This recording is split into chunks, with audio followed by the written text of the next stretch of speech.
கலைஞரை கையை பிடிச்சி பேச முடியும். பேசி இருக்கும்போது ஐயா நீங்கள் தான் செஞ்சு கொடுக்கலாம் அப்படின்னு கையை பிடிச்சிக்கிட்டோம்னா அப்படியே விட்டுருவார். அந்த கையை நம்ம கைக்குள்ளேயே இருக்கும். நம்ம எப்போ விட்றோமோ அப்போ தான் அவர் எடுப்பார். அவருக்கு நான் சொல்ல வேண்டியதில்லை. ஓகே, வந்திருக்கவே ஒரு இஸ்லாமிய இவன் காலில் விழுகிற பழக்கம் இல்லாதவன். இவனை போய் நம்ம கஷ்டப்படுத்தணும். உட்காரியாது என்னையா வேணும்னு கேட்டார்.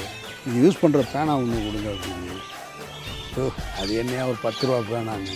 பரவாயில்ல இருந்தால் அதை தான் கொடுங்க. உடனே கீழே சண்முனானுக்கு ஃபோன் அடித்தார். நான் எழுதுகிற பேனா ஒன்று.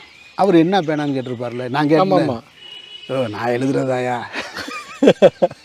அப்படின்னாரு. அவர் பேனாவை எடுத்துகிட்டு வந்து கொடு அப்படின்னோடனே இந்த டைரக்டர் கேட்குறாருயா வந்திருக்கா அப்படின்னோடனே அவர் மேலே ஏறி வந்தோடனே என் கையில் பேனா கொடுத்தாரு. அங்கே தான் கலைஞரை நீங்கள் புரிஞ்சுக்கணும். அப்படியா அதை வாங்கி எழுதுதான்னு பார்த்துட்டு எழுதி பார்த்துட்டு கையில் கொடுத்தாரு. இது எழுதாமல் போயிடுச்சுன்னா இவன் சொல்லவும் மாட்டானே நம்மக்கிட்டன்னு. அப்போ அந்த அணுகுமுறை அவர்கிட்ட பார்க்க முடிஞ்சிச்சு.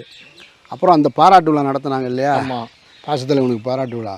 அந்த நிகழ்வில் ஸ்டேஜ்லேயே நான் அவரை வந்து கையை பிடிச்சி லாக் பண்ணிட்டேன். அந்த வீடியோலாம் பார்த்தீங்கன்னா அந்த ஃபுட்டேஜ் இருக்கும். அநேகமாக கலைஞர் டிவியில் இருக்குன்னு நினைக்கிறேன் நான்.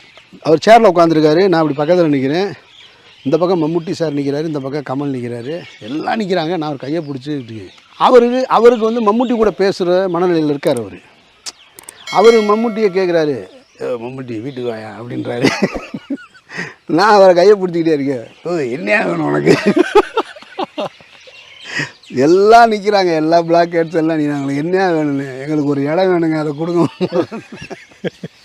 அந்த அணுகுமுறையே அவர் சினிமாவுக்குள்ளே வந்து ஒரு ஒரு ஒரு குறிப்பிட்ட டைமுக்கு அப்புறம் திடீர்னு பார்த்தா ஒரு முக்கியமான ஒரு போராட்டம் ஈழத்தமிழர்களுக்கான இதில் அதில் பேசுகிறீங்க. நீங்கள் திரு சீமான் அவர்கள் உட்பட கைதானீங்க. முதல் முறை அப்போ தான் சிறை போகிறீங்களா? அது அந்த அனுபவம் எப்படி? முதல்ல எப்படி உங்கள் குடும்பத்தில் ஷாக்கிங்காக இருந்திருக்கும்?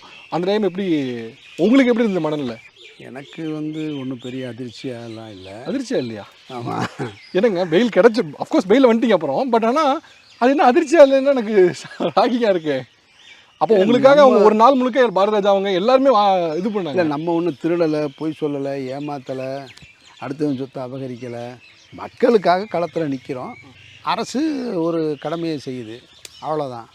அதுவும் ரொம்ப கடுமையாக செஞ்சிச்சுன்னு சொல்ல முடியாது. அன்றைய காலகட்டத்தில் எதிர்க்கட்சி தலைவியாக இருந்த ஜெயலலிதா அம்மையார் வந்து சட்டமன்றத்தில் எங்கள் 2 பேர் பேரை மென்ஷன் பண்ணி சொல்கிறாங்க, நீங்களே தூண்டி விட்றீங்க இந்த கலவரத்தை, அமீர் சீமான் போன்றவர்கள்லாம் திரைத்துறை இயக்குநர்கள்னு. ஸோ அந்த அழுத்தத்தின் காரணமாக கலைஞர் கைது பண்ணுறாரு. அப்படி தான் நான் எடுத்துக்கிறேன். நான் அவர் ஒன்றும் எங்களுடைய போராட்டத்தை வந்து மட்டுப்படுத்தணும்னு நினச்சாரா இல்லையான்லாம் எனக்கு தெரியாது. அப்போது எங்களை வந்து யாரும் ஒன்றும் கடுமையாலாம் எங்கள் மேலே எதுவும் தாக்குதல்லாம் நடத்தலை. அந்த நேரத்தில் அதை அரெஸ்ட் பண்ணாங்க. நான் எங்களுக்கும் வந்து சிறைக்கு போனதை வந்து மக்களுக்காக போனோம் அப்படின்ட்டு ஒரு மனநிலையில் தான் இருந்தோமே தவிர, அதை பார்த்த உடனே பயப்படுற இடத்துக்கு ஒன்றுமே கிடையாது. இப்போ கலைஞர்கிட்ட என்ன அப்படின்னா, அவருக்கு தெரியும் இவன் இந்த தத்துவத்தின் பின்னால் நிற்கிறவன், இவன் பிறப்பால் ஒரு இஸ்லாமிய குடும்பத்தை சேர்ந்தவன், இவன் வந்து அப்படின்னு கூப்பிட்டு அவருக்கு போய் நான் ஒரு சால் போடுறேன். என்ன இவங்ககிட்ட இருந்தால் கலைஞரை கையை பிடிச்சி பேச முடியும். பேசி இருக்கும்போது ஐயா நீங்கள் தான் செஞ்சு கொடுக்கலாம் அப்படின்னு கையை பிடிச்சிக்கிட்டோம்னா அப்படியே விட்டுருவார். அந்த கையை நம்ம கைக்குள்ளேயே இருக்கும். நம்ம எப்போ விட்றோமோ அப்போ தான் அவர் எடுப்பார். அது அவருடைய அணுகுமுறை. அப்போ ஃபஸ்ட் டைம் அவரை நான் பார்க்கும்போது ஒரு சால் போட்டு நின்றுக்கிட்டே இருந்தேன். அவருக்கு தெரியும் இவன் காலில் விழுக மாட்டான்னு. உட்காரியா